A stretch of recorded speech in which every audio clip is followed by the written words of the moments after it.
ನೋಡಿ, ಹೈಕಮಾಂಡ್ ನಾಯಕರು ಎಷ್ಟೇ ಎಚ್ಚರಿಕೆ ಕೊಟ್ಟರು ಈ ಸಿಎಂ ಜಟಾಪಟಿ ಮಾತ್ರ ನಿಲ್ಲೋ ಲಕ್ಷಣಗಳು ಕಾಣಿಸ್ತಾ ಇಲ್ಲ. ಆದರೆ ಈಗ ಅಲ್ಲಿನ ನಾಯಕರು ಅಥವಾ ಶಾಸಕರೋ ಸಚಿವರೋ ಹೇಳಿಕೆ ಕೊಡ್ತಾ ಇರೋದಲ್ಲ, ಬದಲಾಗಿ ಹೊರತಾಗಿ ಮಹಾಮಸ್ತಕಾಭಿಷೇಕ ವೇದಿಕೆಯಲ್ಲೇ ಸಿಎಂ ಬದಲಾವಣೆಯ ಮಾತು ಸಿಕ್ಕಾಪಟ್ಟೆ ಜೋರಾಗಿ ಚರ್ಚೆ ಆಗ್ತಾ ಇದೆ.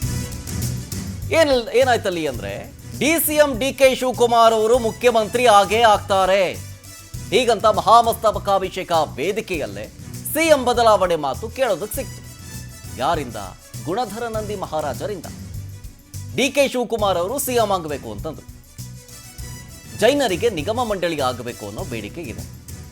ಅದರ ಜೊತೆಗೆ ಡಿಕೆ ಶಿವಕುಮಾರ್ ಅವರು ಸಿಎಂ ಆಗಬೇಕು ಅನ್ನೋದು ನಮ್ಮ ಎಲ್ಲರ ಆಸೆ. ಎಲ್ಲ ಅರ್ಚಕರು ಮತ್ತು ಜೈನ ಮುನಿಗಳಿಂದ ಡಿಕೆ ಶಿವಕುಮಾರ್ ಅವರಿಗೆ ಆಶೀರ್ವಾದ ಖಂಡಿತ ಇದ್ದೇ ಇದೆ.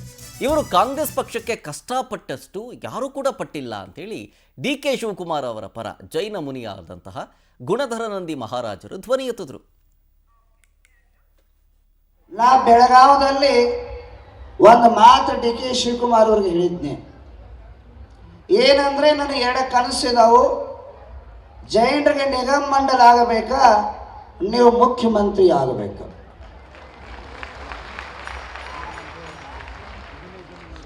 ಮತ್ತು ಎರಡೂ ಕನಸು ಇವತ್ತು ನವಗ್ರಹ ಹವನ ಆಗಿದೆ, ನವಗ್ರಹ ಅನುಷ್ಠಾನ ಆಗಿದೆ. 18 ಆಚಾರಗಳು ಕುಯ್ದಾರ. ತಥಾಸ್ತು ಅಂತ ಎಲ್ಲರೂ ಆಚಾರಗಳು ಆಶೀರ್ವಾದ ಎರಡೂ ಕೈ ಮೇಲೆ ಮಾಡಿ ಎಲ್ಲ ಆಚಾರಗಳ ಕೈ ಮ್ಯಾಗ ಮಾಡಿ ಇವ ಮುಖ್ಯಮಂತ್ರಿ ಭಾಗಿ ಭವ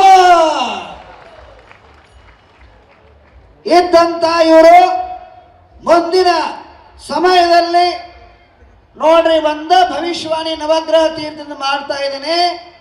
ಇವ್ರಿಗೆ ಎಷ್ಟು ಕಾಟ್ ಇರಲಿ, ಎಷ್ಟು ಸಂಕಟ ಇರಲಿ, ಎಷ್ಟು ಎದುರಾರು, ಎಷ್ಟು ದುರಂತರ ಯಾಕಿರಬಾರು, ಈ ಕಾಲ ಭೂಮಿಯಲ್ಲಿ ಈ ಸಮಯದಲ್ಲಿ ಒಂದು ನುಡಿವನ್ನು ನೀಡ್ತಾರೋ ಮುಖ್ಯಮಂತ್ರಿ ಆಗೇ ತೀರ್ತಾರೋ ಡಿಕೆ ಶಿವಕುಮಾರ್.